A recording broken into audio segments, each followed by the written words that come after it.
많이 당황하셨겠어요. 많이 답답하셨겠어요. 저희의 노하우를 알려드리겠습니다. 안녕하세요. 예주이 디자인 이승우 대표입니다. 오늘은 인테리어 사후 관리에 대하여 이야기해볼까 합니다. 기계로만 이루어진 공장에도 불량, 하자가 나오는데 하물며 사람이 하는 인테리어 현장에서는 어떨까요? 제가 생각하는 시공 하자에 대한 중요 포인트는 두 가지입니다. 하자를 내지 않는 것, 그리고 하자에 대처하는 자세. 오늘은 다른 업체의 잘못된 대처 방식으로 인해 상처받았던 고객님들의 내용을 나누면서 무엇이 문제였는지 이야기를 나눠볼까 합니다. 도배 시공을 했는데 표면이 고르지 않아요. 이 정도면 하자일까요?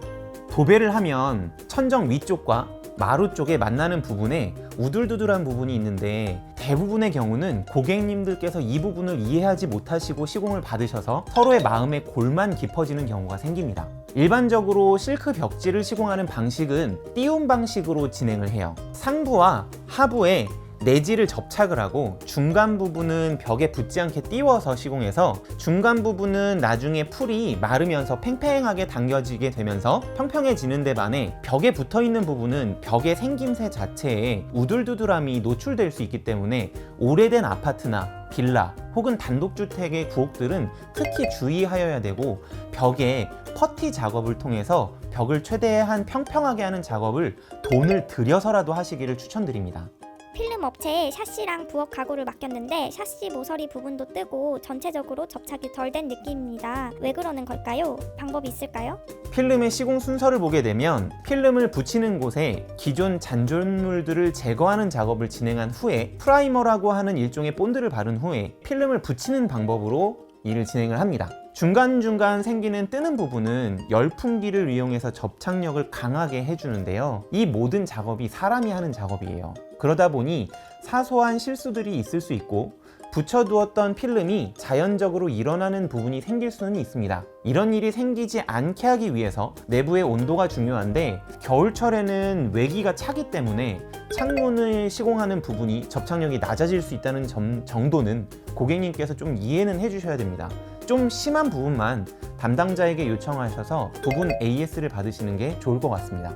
몇 년 전에 집 전체를 리모델링을 하면서 베란다에 도장 작업을 했습니다. 그런데 갈라지고 들뜨는 현상이 일어나고 있어요. 이건 시공 하자인가요? 왜 이런 현상이 일어나나요? 도장은 뿜칠이라고 하는 펌프를 이용해서 뿌려서 시공하는 방법과 롤러 방식으로 칠하고 국소 부위는 붓을 이용해가지고 칠을 하기도 합니다. 실내를 시공할 때는 기본적으로 석고를 2장 대어주고 석고와 석고가 만나는 부분에 망사를 대고 퍼티 작업을 해서 면을 곱게 갈아주는 사포질 작업을 합니다.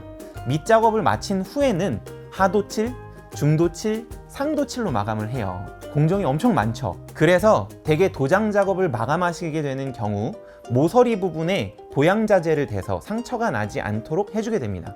이럼에도 불구하고 AS가 필요한 부분이 생겨요. 찍힘에 의한 AS는 대부분 업체에서는 1개월 이내에는 무료로 해주지만 그 이후에는 고객님의 과실로 보고 유상 처리된다는 점 이해해 주실 수 있죠. 갈라짐에 의한 AS는 도장의 특성상 부분 발생할 수 있습니다. 대개는 목공 시공에서 자연스럽게 발생할 수 있는 부분이에요. 따라서 도장 시공을 할 때는 목자재 마감을 하기보다는 되도록이면 습기에 강한 제품 사용하여서 마감하시는 것을 추천드립니다. 목자재를 이용해서 마감할 수밖에 없는 경우에는 되도록 고밀도 MDF를 사용한다든지 방수 MDF를 이용해서 하시는 것을 추천드립니다. 얼마 전에 마루 교체를 했는데 바닥에서 텅텅거리는 소리가 나요. 이건 시공 하자인가요? 왜 이런 현상이 일어나는 건가요? 이런 현상이 발생하는 요인은 다양한데 오래된 건축물의 경우에는 시멘트가 굳었다가 변형이 되면서 모래질이 되게 되는데 이런 모래바닥에 마루 접착제를 바르게 되면 바닥과 접착되지 않고 들뜨는 현상이 생기게 됩니다. 이런 부분은 대부분의 정직한 인테리어 업체라면 고객님께 현상을 얘기하고 인지를 시켜드립니다. 하지만 고객님께서는 이 상황을 얼마나 안 좋은지 인식하지 못하는 분들이 많죠. 다만 이런 말씀은 아마 들으셨을 거예요. 고객님, 바닥이 좋지 않아서 프라이머 작업해야 되는데 한 평당 3만 원 정도 하거든요. 추가 비용 드는데 해드릴까요?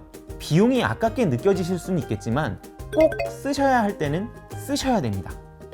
가구가 설치되는 날 가서 확인해보니 저는 왼손잡이인데 망장이 오른쪽에 있더라고요. 당연히 고려되어야 하는 거 아닌가요? 자재도 상담대와 다른 것 같고.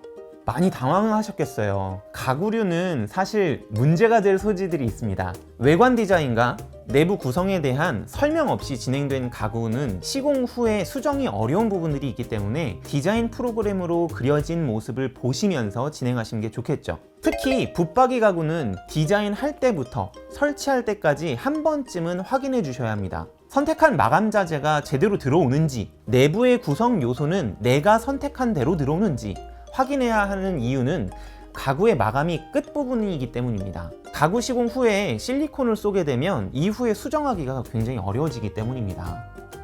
일정에 대한 얘기도 없었고 시공이 끝난 후에 하자 보수건에 대한 피드백도 없었어요. 너무 답답하더라고요. 많이 답답하셨겠어요. 생각보다 이런 경험이 많으신 것 같아요. 가장 좋은 예방책은 소통입니다.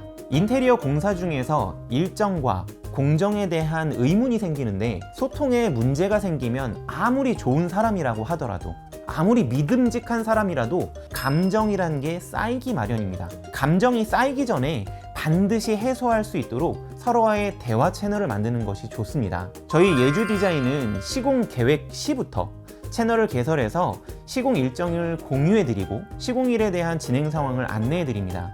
지금까지 몇 가지 질문 사항에 대해 답해드렸는데요. 가장 중요한 것은 AS를 책임지고 고객님을 케어해 줄 수 있는 시스템이 갖춰져 있는 업체를 선정하시는 것입니다. 단순히 돈만 보고 일을 진행하시면 후회하실 일들이 있을 수 있습니다. 저희 한샘은 1년 동안 보증해드리는 시스템을 갖추고 있습니다. 제도적으로 갖춰져 있는 한샘과 계약하시면 이런 부담이 고객님께 전가될 일이 없다는 그런 장점이 있죠. 또한 고객님과의 소통을 중요하게 생각하는 한샘의 마인드로 꾸준히 현장에 대한 리포트를 받아보실 수 있고 지속적인 현장 확인은 언제든지 가능하시죠.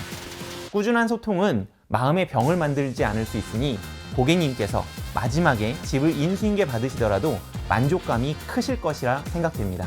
하자에 대한 AS를 어떻게 풀어가야 할지 궁금하시다면 네이버 폼과 유튜브 댓글을 통해 문의 주시면 저희의 노하우를 알려드리겠습니다. 많은 댓글 부탁드려요. 지금까지 예주 디자인의 이승구 대표였고요. 다음번에도 좋은 내용으로 찾아뵙겠습니다. 안녕!